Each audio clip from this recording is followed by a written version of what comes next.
Welcome to the Wackadoodle News, broadcasting high above the glistening Sclabangy building. I'm your host, Marty D'Angelo, so welcome to the show. Since the 1992 publication of John DeCamp's book The Franklin Cover-Up, Paul Bonacci has filed new affidavits and has given extensive interviews which point to further shocking details of the alleged cover-up. The tight little circle of Nebraska corporate and financial interests intertwined with the Franklin Credit Union defines the first level of national power that is threatened with exposure in the case. A clique of Freemasons, the chief executives of Union Pacific Railroad, ConAgra, Peter Kiewit and Sons Mutual of Omaha and the Omaha World Herald, served as Franklin's advisory board, and conducted funds from their own firms and from the Boys Town orphanage into Franklin's accounts. High Strangeness of the Oroville Dam Saga. You know, guys, there is a lot more going on than we see on the surface. You know, we watch the cameras, we look at the water levels. That's not where it's at, trust me. If you look on May 6th, how the DWR let the water level get up to 3,333,009 acre feet. Now, this is a very significant number, and they left it up there for 3 hours. And the 3 is a very important number to the Freemasons. And as you see here, that the Kiewit brothers were members of the Albert Pike Lodge, the Freemason Lodge, number 333. Now, I know that somebody had told me before that the Kiewit brothers were not Freemasons, but, you know, this is part of the disinformation that's being spread out there. The lake level's fine, they're just filling it up. The Kiewit brothers weren't Freemasons, they were just ordinary average Joes, you know.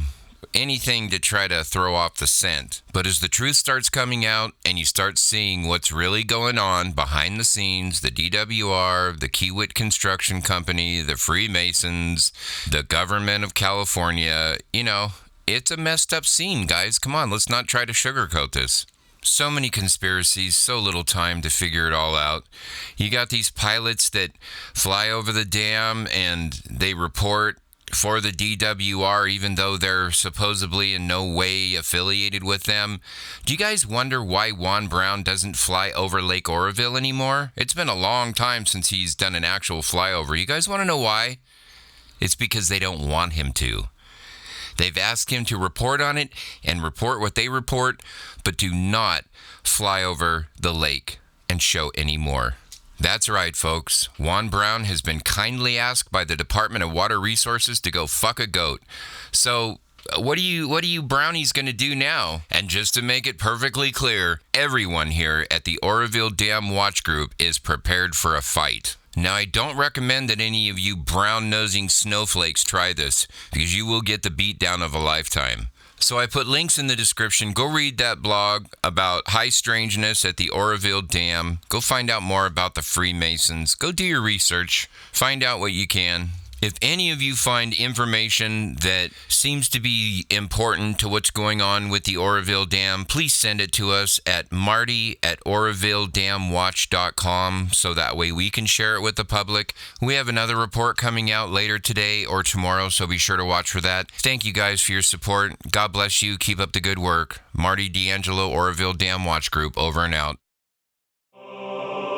Freemasonry began in medieval Europe as a guild for stonemasons, but lived on as a social organization.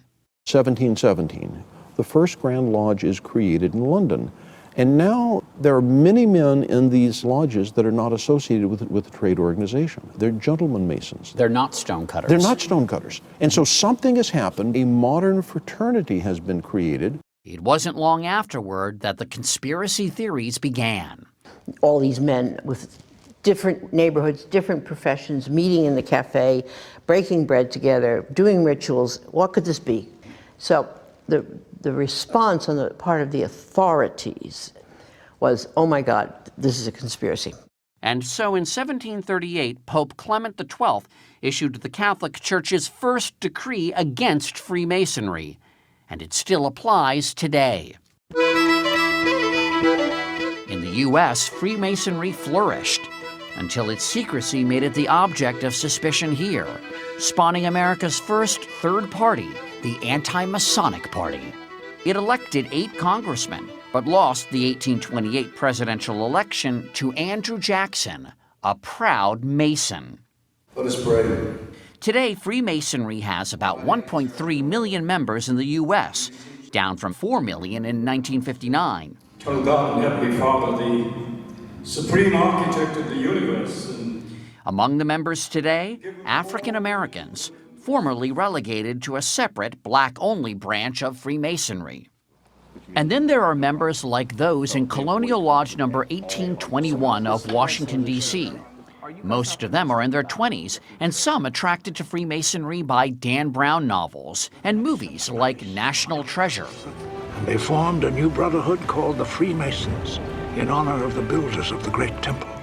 Who here was sort of drawn by the mystery?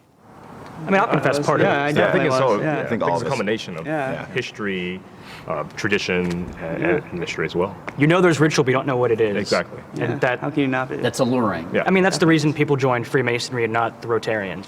So what about those secrets? What would happen if I found out the secret handshake and I weren't a Mason? Nothing. You wouldn't have to kill me? We might take you out and buy you a beer. The secrets of a Mason represent my integrity as a man. I took a promise that I would not tell you what the secrets of a Mason are. I didn't take a promise that I would care if you know what they are. Also a big secret? The meetings. No non-Masons or cameras are allowed, but St. John's Lodge number 1 of New York City agreed to give us a glimpse of one. For meetings, Masons dress up in their Sunday best and, just like the original stonecutters, wear aprons. At the center of any lodge room is an altar. And all the activities of the lodge take place about the altar. Piers Vaughn is the lodge master. And would people talk about religion here in a meeting? Absolutely not. There are certain subjects which are prevented from discussing within the lodge, and religion is one, politics is another. Religion and politics. Someone said that Masons were raised right. Yes. And then there are the ceremonies. Each one teaches a moral lesson related to the legend of one Hiram Abiff, the architect of King Solomon's temple. They can be a little unusual, as pointed out in this recruitment video.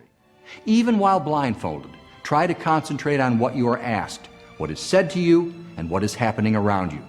Everything will be explained to you in later sections of the degree. When a candidate comes in through the door, he's blindfolded, because symbolically he is in a state of darkness, because Masonry is all about moving from darkness into Masonic light. That it's about being unenlightened and then enlightened? That's right.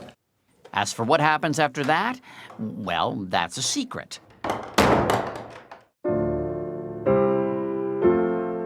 But for members, Freemasonry is about something much simpler. I have met a group of men that I enjoy being with. These are people that I go out to dinner with, we socialize together. They're guys I like to hang with. They're my friends.